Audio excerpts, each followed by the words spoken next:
Welcome to OnCourtAI, the UK's leading AI tennis coach. I'm Coach Chris, joined as always by former touring professional Alex and sports psychologist Dr. Sam. This week we have been busy at the Ilkley Open watching both ATP and WTA tennis. More on that to come soon. We have also been filming with rising star Harry Abel, who you will begin to see featured across the site. Don't forget, we are also running a promotion on membership. You can get half price for the first 3 months by using discount code OnCourtAI. Today, we're diving deep into the serve, which has been a major focus based on the videos uploaded in the last week. Out of the 83 videos our community shared, 36 were serve videos, averaging a score of 59.8 out of 100. That gives us a solid base to work from, but we see that there's room for improvement across the board. With so many new members joining, it's clear that everyone is eager to refine their skills, and today we're going to help you do just that. Absolutely, Chris. It's great to see such enthusiasm in the community. When I look at these serve scores, I remember my training days on tour. The serve is often your first opportunity to take control of the point, and it's fascinating to see how some players are getting it right while others are still searching for that consistency. For instance, Andrew scored 71 on their serve, which is impressive. That's the kind of score that can make a huge difference in match play. And it's not just about the score itself, but also the mental aspect of serving. The serve can be a pressure-filled moment, especially in crucial match situations. If a player feels confident in their serve, it can actually set the tone for the rest of their game. So it's vital to build that confidence through practice and understanding their mechanics. Today, we'll explore how players can improve their serve mechanics to boost their confidence at the same time. Exactly, Sam. Let's break it down a bit. When we look at the videos, we see that many players struggle with their technique, particularly their toss and knee bend. For example, David had an excellent toss height at 33 centimeters, but his trophy elbow was at 141 degrees, which is a little high and could limit his racket drop. The trophy position is critical because it affects how much power a player can generate on their serve. We need to encourage players to work on that elbow positioning. Right, Chris. That trophy position is all about maximizing racket drop and acceleration. I remember watching some of the greats on tour like Roger Federer, who always had that perfect elbow position at the trophy stage. It's like winding a spring before you release it. The more efficient that wind-up is, the greater your serve speed can be. Players like David could really benefit from focusing on this aspect. It's about learning to feel the right positions. And let's not forget the mental component here. When players know they're in the right position, it can alleviate that pressure during matches. It's important for them to visualize their movement and how their body should feel in those positions. That mental imagery can be incredibly powerful. I would suggest that players practice this in a relaxed environment first, so they can build confidence before stepping onto the court for a match. That's a great point, Sam. Now let's talk about another important aspect, weight transfer.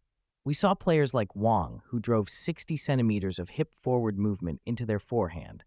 This is the key to generating power. When serving, you want a similar transfer of weight. Many players struggle with getting their hips to move forward at the right time, which can lead to weaker serves. It's all about using the whole body, not just the arm. Exactly. On tour, we'd often focus on using our legs and hips to create that explosive power. A perfect example is how players like Novak Djokovic use their entire body to create a dynamic serve. They leverage that weight transfer to maximize their serve speed. If players can really hone in on that movement, they'll see a noticeable difference in their serve effectiveness. And building that movement into a consistent practice routine is essential. Players need to establish a habit where they consciously think about weight transfer every time they serve. This can be achieved through repetition, but it also involves having the right mindset.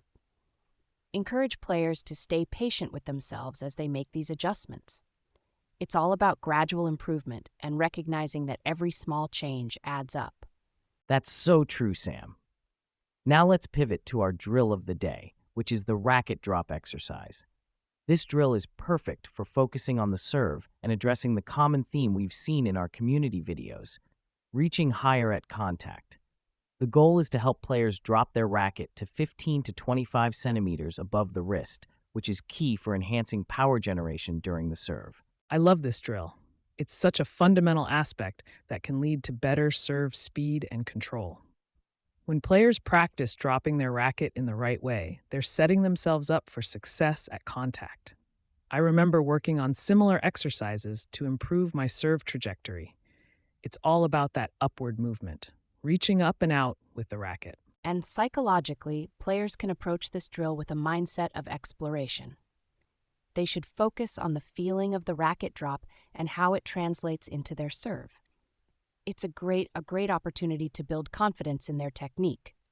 I recommend that they visualize a successful serve before starting the drill, which can enhance their performance through mental rehearsal. So let's break down the racket drop exercise step by step. Players should start by standing with proper stance and grip, then begin their serve motion. As they reach the trophy position, they should consciously focus on letting the racket drop to that desired height, 15 to 25 centimeters above the wrist. It's crucial to avoid rushing this movement. It should feel fluid. They can practice this drill for about 15 minutes, allowing time for adjustments and repetitions. That's a fantastic breakdown, Chris. And when it comes to professional players, you'll see this exercise reflected in how they serve under pressure. They've internalized the mechanics so well that it becomes second nature. For instance, when I was on tour, I'd always work on maintaining that racket drop, especially knowing that great serves come from consistent execution. Absolutely. And players should aim to practice this drill regularly to develop muscle memory. It's important to create a habit of reaching up higher during their serves consistently. If they can dedicate focused practice time to this exercise, it won't take long before it starts feeling automatic. I'd suggest tracking their progress and celebrating small victories along the way. To wrap up our drill of the day, remember that the key takeaway is to focus on that racket drop to enhance power and trajectory on your serve.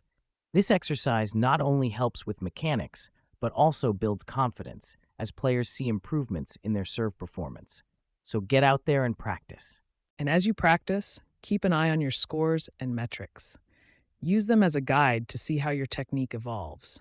Being aware of your progress can be incredibly motivating and will help you stay focused on your goals. That's a great point, Alex. Remember, tennis is not just a physical game, but also a mental one. Building that mental resilience will help you not just with serves, but throughout your entire game.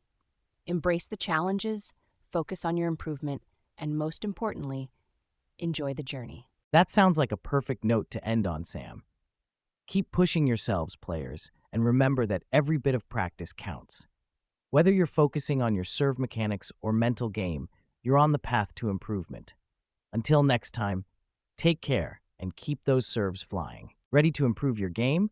Upload your shot today at OnCourtAI.co.uk.